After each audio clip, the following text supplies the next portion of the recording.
கானா ஆஃப்ரிக்காவில் சும்மா ஒரு ட்ரிப்பு போகலாம் அப்படின்னு சொல்லிட்டு லோக்கலில் நண்பர் ஒருத்தர் கூப்பிட்டுக்கிட்டு நாங்கள் வெளியில் போனோம். ஸோ அப்படியே காருக்கு டீசல் போட்டுடலாம்னு சொல்லிட்டு நாங்கள் பெட்ரோல் பங்குக்கு போனோம். ஏறக்குறைய நம்ம இந்தியாவில் இருக்கிற மாதிரி தான் பெட்ரோல் பங்க் எல்லாமே இருந்தது.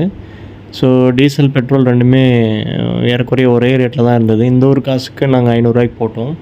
ஸோ கிட்டத்தட்ட 32 லிட்டர் எங்களுக்கு இந்த 500 ரூபாய்க்கு வந்தது. நாங்கள் போட்டுவிட்டு அதுக்கப்புறம் நாங்கள் கிளம்பிட்டோம். ஸோ இங்கே ரோடெல்லாம் பார்த்தீங்கன்னா ஏறக்குறைய நல்லா ஃபஸ்ட் கிளாஸாக எல்லாமே நல்லா இருந்தது. ஸோ நீட்டாக வந்து நமக்கு 4 அடி ரோடு 5 அடி ரோடு மாதிரி ரொம்ப க்ளீனாகவும் எந்த நறுக்கலுமே இல்லாமல் இருந்தது. ஸோ இங்கே வந்து மக்கள்கள் பார்த்திங்கன்னா ரொம்பவும் ஃப்ரெண்ட்லியாக இருந்தாங்க. நம்ம பேனர் கலாச்சாரம் அங்கே இருக்கிற மாதிரி தான் இங்கேயும் இருந்தது. சிபிஎஸ்சி ஸ்கூல் வந்து இங்கே நிறையவே இருக்குது. ஸோ இங்கே நீங்கள் படிச்சிங்க, இங்கே நம்ம குழந்தைங்கள படிக்க வச்சிங்கன்னா யூகே யூஎஸ்க்கு ஈஸியாக போகலாம் அப்படின்ற ஒரு தாட்டும் இங்கே இருக்குது.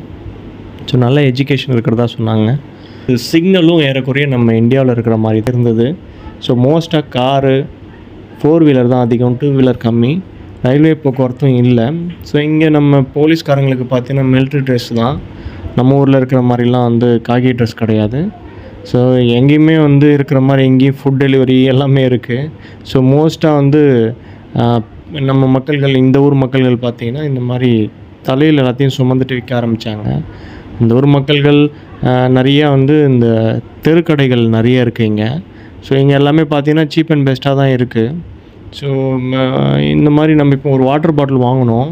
ஒரு water bottle 1 litre water bottle வாங்கினோம். இந்த ஊர் காசுக்கு 10 ரூபா வாங்கினாங்க, 10 கானா சிடி. நம்ம ஊர் காசுக்கு பார்த்திங்கன்னா 54 ரூபா வரும். ஸோ ஆம்புலன்ஸ், போலீஸ் ஜீப் ரெண்டுமே இங்கே ஒன்று தான். இப்போ நம்ம ஒரு ஆம்புலன்ஸ் போயிட்டுருக்கு பாருங்கள்.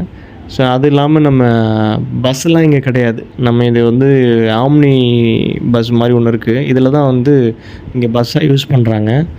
மோஸ்ட்டாக ட்ராவல் எல்லாமே இந்த ஆம்னி பேருந்தில் தான் இருக்குது. ஸோ இதுதான் இங்கே பஸ்ஸுன்னு சொல்கிறாங்க. இதில் வந்து மக்கள் நிறைய பேர் இதில் பயணிக்கிறாங்க. ஸோ கானா ரொம்ப ஃப்ரெண்ட்லியாக இருந்தது. எல்லாருமே வந்து ரொம்ப ஃப்ரெண்ட்லியாக தான் நடந்துக்கிட்டாங்க. டூரிஸ்ட் பிளேஸ் இங்கே நிறைய இருக்குது. ஸோ நம்ம அதெல்லாம் நெக்ஸ்ட் வீடியோவில் நம்ம பார்ப்போம். ஸோ இங்கே வந்து நீங்கள் சுற்றி பார்க்குறதுக்கு நிறைய இடம் இருக்குது. மோஸ்ட்டாக இங்கே வந்து பார் நிறையா இருந்தது, பப் நிறையா இருந்தது.